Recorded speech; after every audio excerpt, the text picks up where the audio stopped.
العالمین والصلاۃ والسلام علی سید الانبیاء والمرسلین۔ پہلے طلبہ، جیسا کہ آپ حضرات کو معلوم ہے آج 5 جون ہے جو ہمارا قومی یوم ماحولیات ہے، جس میں ہم اپنے ماحول کو صاف رکھنے اور اس میں پیڑ پودے لگانے اور گندگی کو دور کرنے کی کوشش کرتے ہیں۔ اس لیے آج ہمارے سامنے جو یہ دن آیا ہوا ہے، اس کے متعلق اسلامی طریقے سے اللہ کے رسول صلی اللہ علیہ وسلم کی تعلیمات سے، صحابہ کرام کی جو تعلیمات کی صفائی کو لے کر اس سلسلے میں آج کے دن ہم کیا کر سکتے ہیں ایک مسلمان ہونے کے ناطے۔ دنیا کے نظام کو چلانے میں مسلمانوں کا ہر طرح سے ہر میدان میں اور ہر وقت کچھ نہ کچھ اپنا حصہ لگا ہے۔ اللہ کے رسول صلی اللہ علیہ وسلم نے فرمایا الطہور شطر الایمان، سب سے پہلے کہ پاکی آدھا ایمان ہے۔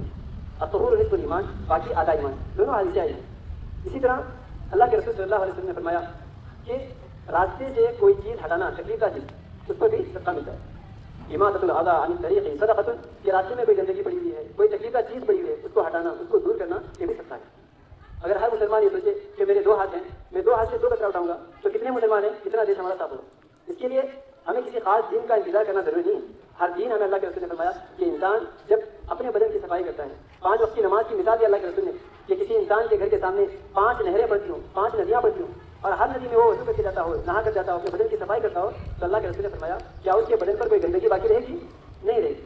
اسی طرح 5 وقت کی نماز پڑھتا ہے تو اس کے گناہ کا ایسے ہی صاف ہوتے ہیں۔ اسی حدیث کو ہم سامنے رکھ کر اپنی عملی زندگی میں اتاریں گے، اپنے اڑوس پڑوس میں، اپنے آزو بازو میں، اپنے گھر میں یا اپنے گھر کے بازو میں، اپنے اسکول میں جہاں ہم جمع ہوتے ہیں، بیٹھتے ہیں، اٹھتے ہیں، جہاں صفائی کا ہم خیال رکھیں گے تو ہمارا ماحول خود بخود پاک صاف رہے گا۔ اگر زمین پاک صاف رہے گی تو وہاں کا جو آب و ہوا ہے، وہاں کی جو رہنے کے لیے انسان کی ضرورتیں ہیں، وہ چیزیں بھی صاف ہو جائیں گی، جس سے انسان بیماریوں سے دور ہوگا۔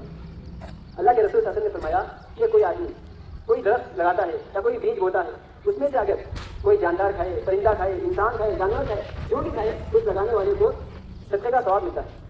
حضرت عمر رضی اللہ عنہ فرماتے تھے کہ ہرے درختوں کو نہ کاٹو، منع کرتے تھے ہرے درختوں کو کاٹنے سے۔ کیوں؟ اس لیے کہ ہرے درختوں سے انسان کی زندگی جڑی ہوئی ہے۔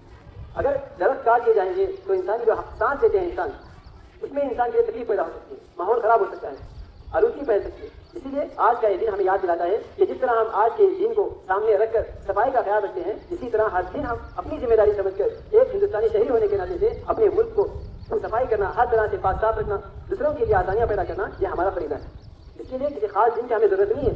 ہندوستان میں ہم رہتے ہیں، یہ ہندوستان ہمارا پیدا ہونے سے پہلے سے لے کر موت تک رہتا ہے۔ جس جگہ ہم رہتے ہیں یہ جگہ ہماری موت تک ہماری ہے، اسی لیے یہ ہماری ذمہ داری ہے، جسے ہم اپنا سمجھتے ہیں اس کی ہم حفاظت کرتے ہیں۔ اسی لیے اس ذمہ داری کو، اس صفائی کو، پاک صاف رکھنے کو اور رہنے کو ہم اپنی ذمہ داری سمجھیں اور اس کو پوری طرح سے نبھانے کی کوشش کریں۔ اللہ تعالیٰ ہمیں کرنے سے عمل کی توفیق عطا فرمائے۔ وما علینا الا البلاغ ولا حول ولا قوة الا بالله۔